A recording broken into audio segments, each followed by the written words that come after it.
Salut! L'histoire que je vais vous raconter a eu lieu à New York. Une fois que vous l'aurez entendue, je suis sûr que vous voudrez la partager avec quelqu'un. Car elle est intéressante de bien des façons. Vous serez certainement impressionné par la fin aussi. Notre histoire commence lorsque Bobby, 19 ans, arrive à l'université où il va étudier. C'était son premier jour à l'école. Naturellement, il ne connaissait personne. C'était la première fois qu'il s'éloignait de sa famille. Il était excité et un peu nerveux. Il allait loger dans un dortoir du campus. Il voulait aller s'installer dans sa chambre tout de suite. Alors qu'il se dirigeait vers le dortoir, en portant sa valise, des choses étranges ont commencé à se produire. D'autres étudiants le saluaient en lui disant « Salut, quoi de neuf ?»« Comment ça s'est passé ton été ? C'est cool de te revoir. » Ils semblaient tous le connaître. Même s'ils se comportaient comme ses amis, c'était la première fois que Bobby les voyait. C'était presque comme une blague de caméra cachée. Finalement, il est arrivé à son dortoir. Quand il est entré, quelqu'un a crié « Bon retour, Eddie !» Eddie ? Qui c'est ? Quelqu'un d'autre a dit « Salut, Eddie !» Il n'en pouvait plus. « Mon nom n'est pas Eddie !» a-t-il dit. La personne lui a souri en disant « T'es si drôle, Eddie !» Bobby a trouvé sa chambre. Il a commencé à défaire sa valise. On a frappé à la porte. Quand il l'a ouverte, il y avait un type d'environ son âge. Alors que Bobby attendait qu'il dise quelque chose, les yeux du type se sont élargis. Il est resté sans voix pendant un moment. Puis il a demandé « Tu es né le 12 juillet ?» Quand Bobby a dit « Oui », le gars a dit « Tu as été adopté, non ?» Bobby a encore dit « Oui » et l'étudiant a dit « Tu ne vas pas le croire, mais tu as un jumeau. Il s'appelle Eddie. Je suis le meilleur ami d'Eddie. » « Tu lui ressembles beaucoup, mais je savais que t'étais pas Eddie, » a-t-il dit. C'est ainsi que Bobby a découvert qu'il avait un jumeau nommé Eddie, dont il n'en savait rien jusqu'à présent. Sans perdre de temps, il est monté dans la voiture de l'ami d'Eddie, et ils ont conduit jusqu'à la ville où vivait Eddie. Lorsqu'ils sont arrivés à la maison, Bobby a frappé à la porte. Un instant plus tard, quelqu'un qui lui ressemblait a ouvert la porte. C'était Eddie. Ils étaient tous les deux très surpris. Ils ont eu l'impression de se regarder dans le miroir. Bien sûr, il était naturel pour eux d'être aussi surpris. Si vous aviez grandi avec un jumeau, il ne serait pas aussi choquant de voir quelqu'un qui vous ressemble. Mais ils n'ont su qu'ils avaient un jumeau qu'à 19 ans et ne se sont rencontrés qu'à ce moment-là. C'était à l'époque d'avant Internet. Il y avait les journaux, la télévision et la radio. Lorsqu'un journal en a entendu parler, il a immédiatement envoyé un journaliste. Le journaliste a écrit sur Bobby et Eddie qui venaient de découvrir qu'ils étaient jumeaux. Un photographe a pris des photos d'eux. Quand l'histoire a été diffusée, tout le monde en parlait. Mais ce n'était pas fini. Il y a eu un autre rebondissement à l'histoire.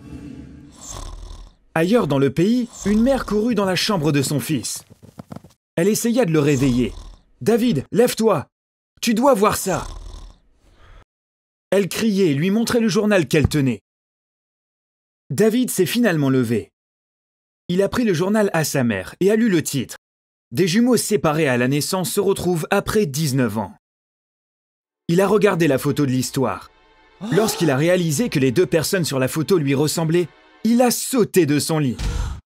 Lorsqu'il s'est calmé, il a appelé le journal, leur a expliqué sa situation et a demandé un numéro de téléphone où il pouvait joindre les jumeaux. Bien sûr, les gens du journal ont été surpris aussi. Ils lui ont donné le numéro d'Eddie. David a appelé le numéro. La mère d'Eddie a décroché. « Ils ne sont pas jumeaux, ils sont triplés, et je suis leur frère », a-t-il dit. Elle était si choquée qu'elle a laissé tomber le téléphone. Les triplés ont organisé une rencontre immédiatement.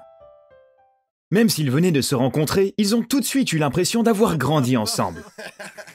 Grâce à leur lien particulier, ils ne se sont jamais sentis étrangers les uns envers les autres. Tout le monde était intéressé par leur histoire. Ils ont été interviewés dans différentes émissions télé. Ils devenaient célèbres. Mais tout le monde dans le pays connaissait les triplés qui se sont retrouvés à 19 ans. Mais comment ont-ils été séparés en premier lieu ? Tout d'abord, ils ont tous été adoptés. Une agence d'adoption privée de New York les a confiés à 3 familles différentes. Ces couples ne savaient pas que l'enfant qu'ils avaient adopté était un triplé. L'agence leur avait caché ce fait. Après avoir appris ça, les familles adoptives se sont réunies et sont allées à l'agence d'adoption. elles ont eu un entretien avec la direction. La première question était: pourquoi ne pas nous avoir dit que ces enfants étaient des triplés? Il était impossible de trouver une famille qui accepterait les 3 bébés. C'est pourquoi nous avons dû les séparer, ont-ils expliqué. Les 3 familles ont dit: si vous nous l'aviez dit, nous les aurions pris, nous les aurions pas séparés. Ils n'étaient pas satisfaits par l'explication de l'agence. Ils ont quitté l'agence en colère et frustrés. L'un des pères s'est rendu compte qu'il avait oublié son parapluie là-bas. Il est retourné le chercher. Il a vu quelque chose d'étrange quand il est retourné dans la salle de réunion. Il a vu les personnes qu'ils avaient rencontrées ouvrir une bouteille de champagne et trinquer. Les responsables de l'agence étaient en train de faire la fête. Il a pris son parapluie et est parti. Il a décrit ce qu'il avait vu aux autres parents. Bien sûr, ils étaient choqués. Ils ne comprenaient pas ce qu'ils célébraient après un entretien aussi tendu. Des années plus tard, ils allaient apprendre que l'agence leur avait menti ce jour-là. Il y avait une autre raison pour laquelle ils les avaient séparés. Ils fêtaient le fait qu'ils avaient réussi à garder cette raison secrète. Quelle était cette véritable raison? Vous le découvrirez bientôt. À l'époque, les triplés étaient heureux d'être réunis après tant d'années. Ils ont emménagé ensemble. Chaque jour, ils voyaient à quel point ils se ressemblaient. Par exemple, ils ont découvert qu'ils aimaient le même type de vêtements, la même nourriture, les mêmes couleurs et même les mêmes marques. Le plus drôle, c'est qu'ils complétaient les phrases les uns des autres. Ainsi, même s'ils avaient grandi dans 3 foyers différents, ils se ressemblaient beaucoup. Les frères continuaient à apparaître dans des émissions télé en tant qu'invités. Ça les a rendus encore plus célèbres. Les gens dans la rue leur disaient: « Pourquoi vous ne faites pas un film? On veut vous voir sur le grand écran. » Les frères ont compris qu'il était temps de monétiser leur nouvelle célébrité et ont ouvert un énorme restaurant qu'ils ont appelé Triplets. Le restaurant était rempli, les gens voulaient voir les célèbres triplés. Les affaires étaient vraiment bonnes. Ils ont gagné plus d'1 million de dollars à la fin de leur première année. Pendant ce temps, un journaliste avait découvert quelque chose d'énorme. Un pédopsychiatre avait lancé une étude secrète des années auparavant. Pour ce projet, il avait passé un accord avec une agence d'adoption privée. L'agence allait séparer des jumeaux et les donner à des familles de statuts socio-économiques différents. Car le but de l'étude était de déterminer à quel point ils seraient différents s'ils étaient élevés dans des familles différentes. Le pire, c'est qu'ils cachaient à la famille adoptive le fait que leur bébé avait un jumeau. Vous avez compris, non? La mère des triplés a amené ses bébés à cette agence d'adoption. Dans le cadre de cette étude secrète, l'agence a donné les triplés à 3 familles de statuts différents. Pour mieux comprendre, examinons les familles de Bobby, Eddie et David. Le père de Bobby était médecin et sa mère était avocate. C'était un couple bien éduqué. Ils gagnaient beaucoup d'argent. Ils vivaient dans un quartier riche. Le père d'Eddie était instituteur. Il n'était ni riche ni pauvre. C'était une famille de classe moyenne. Ils menaient un style de vie adapté à leurs revenus. Et enfin, la famille de David était de la classe ouvrière. C'étaient des immigrés. Ils étaient les moins éduqués parmi les parents. Ils tenaient une petite épicerie et avaient du mal à joindre les 2 bouts. On voit donc clairement que l'un des triplés a été donné à une famille ayant un niveau de revenu et d'éducation plus élevé. Une autre à une famille de classe moyenne.